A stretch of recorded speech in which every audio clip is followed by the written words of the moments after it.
Hello, friends. This is Dave Hurwitz, executive editor at ClassicsToday.com, here with reference recording. And oh, have I got a juicy one. It involves international politics and great power negotiation and all kinds of stuff. You're not going to believe what went into this one. The work in question is Dvořák's New World Symphony, his Symphony number 9. And the reference recording is Rafael Kubelik with the Berlin Philharmonic on Deutsche Grammophon.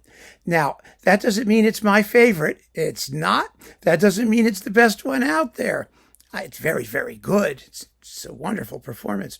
But how we got to this point is just a fascinating story that I'm going to try and break down for you because, you know, over the decades, the New World Symphony is amazing work. It really is. You know, we take it for granted these days. But it really is astonishing. When Dvořák premiered it at Carnegie Hall in what was like 1894 or something like that, or somewhere around there, it was an instant smash hit. And it entered the repertoire like that day, and it stayed there ever since. I mean, that's an amazing thing. How many major classical works do you think to get a premiere and poof, it's a runaway hit? It was a runaway hit in the United States. It became the unofficial classical national anthem of the United States, probably, along with, you know, Gershwin's Rhapsody in Blue and some other things. But my goodness, Dvořák was even shocked. He said it achieved a success. He said, a la Mascagni, you know, it's as great as Cavalleria Rusticana. It was, which, you know, opera was, of course, the big deal in those days, in most places. So he was dazzled by his success, and never repeated it. He was smart enough not to try to. And so there you go. Now, that meant that over time, as time went on, this was, of course, it was an international favorite everywhere, in Czechoslovakia, no less than in the rest of Europe, but particularly in the United States. And the United States kind of had a proprietary interest in it. And so for much of the LP era, 50 years later or so, or 60 years later, in the recorded era, the great recordings of the New World Symphony were coming out of the United States. Well, this just wasn't going to do for our good friends across the pond, would it? In Europe, where America is supposed to be the land without culture and the land, you know, devoid of taste or class or authenticity when it comes to European musical traditions, all of which is total bullshit because America's culture is European culture. It's the same thing with a free flow back and forth of artists. And, you know, I mean, it's all such crap.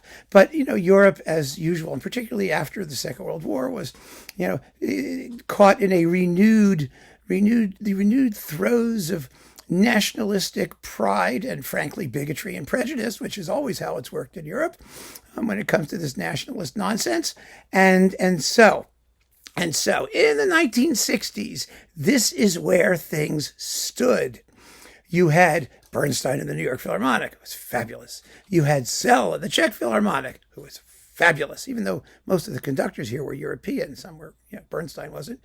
You had Eugene Ormandy and the London Symphony. His one major stereo recording not in Philadelphia was the New World Symphony, and it's a marvelous performance, which he recorded a couple of times and always very well. You even had Arthur Fiedler in the Boston Pops, his one major symphonic recording, and it's first class. It's absolutely wonderful. So we had all of these New World Symphonies floating around on American labels with American artists or American emigre, you know, European emigre American artists, whatever you want to call them. It doesn't make any difference. And they were marvelous.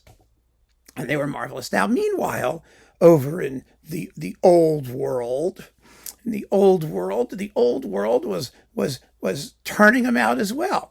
You see, Supraphon, which was locked behind the Iron Curtain, wasn't available in the West, not readily. I mean, later on, you could get them as imports, but basically, we didn't have Talich or Anschel or Neumann, any of those people to kick around. I mean, they would have been competitive, of course, but they weren't readily available internationally. So there wasn't any sort of consensus. This is all about consensus. This is all about the ferment of discussion. In the UK, you had some marvelous Dvořák cycles. You had Rovitsky doing his thing, and there was Kertész, who did it a couple times. He did it in Vienna, then he did it with the London Symphony. And they're very, very fine performances. And they were always very, very highly regarded, not least in the United States, which never had a problem acknowledging superior product coming out of Europe when indeed it was superior. Because unlike Europe, which is nothing but bigotry, arrogance, prejudice, and nationalistic bullshit, America has an inferiority complex when it comes to its own domestic product. You're just the opposite, which is just so sad. But that's a whole nother discussion, right?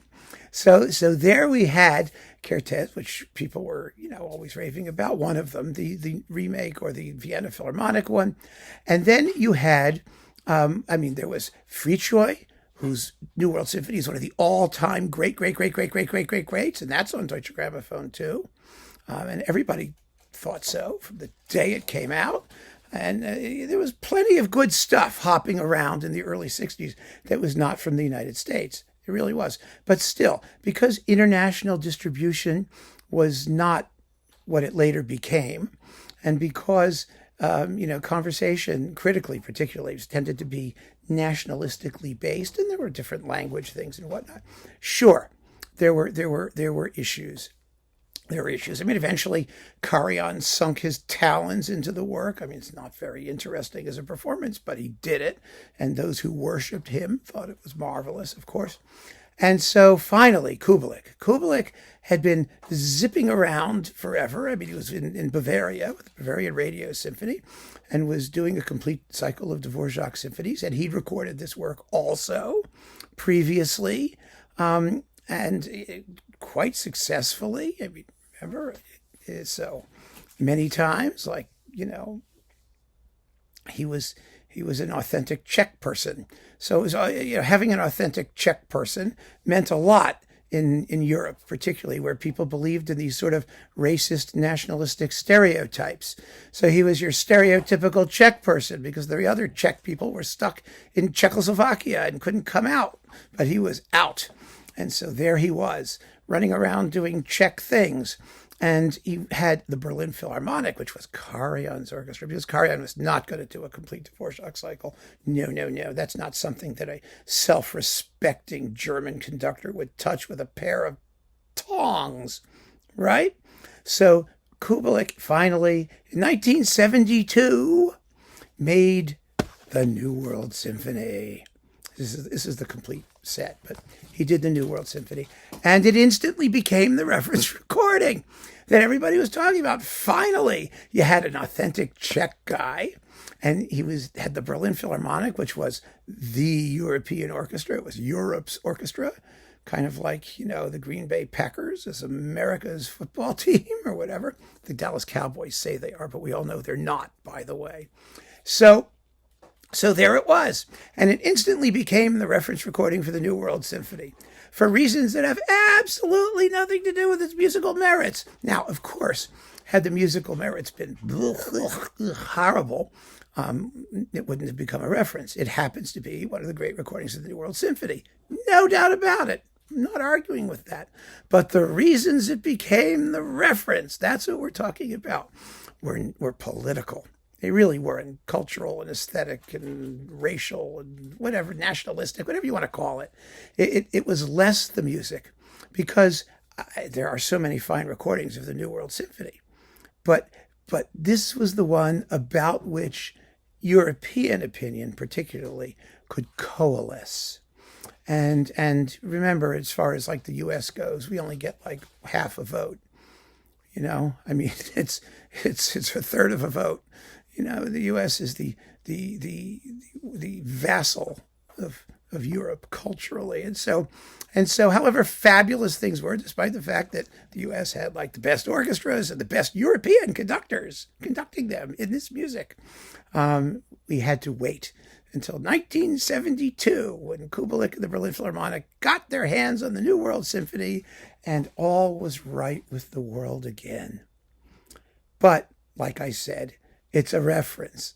It's certainly not going to get a the best, especially in this work where there are so many options to choose from and so many since that halcyon period where we had so many wonderful versions made originally. So there you go, the reference recording for the New World Symphony. Go figure.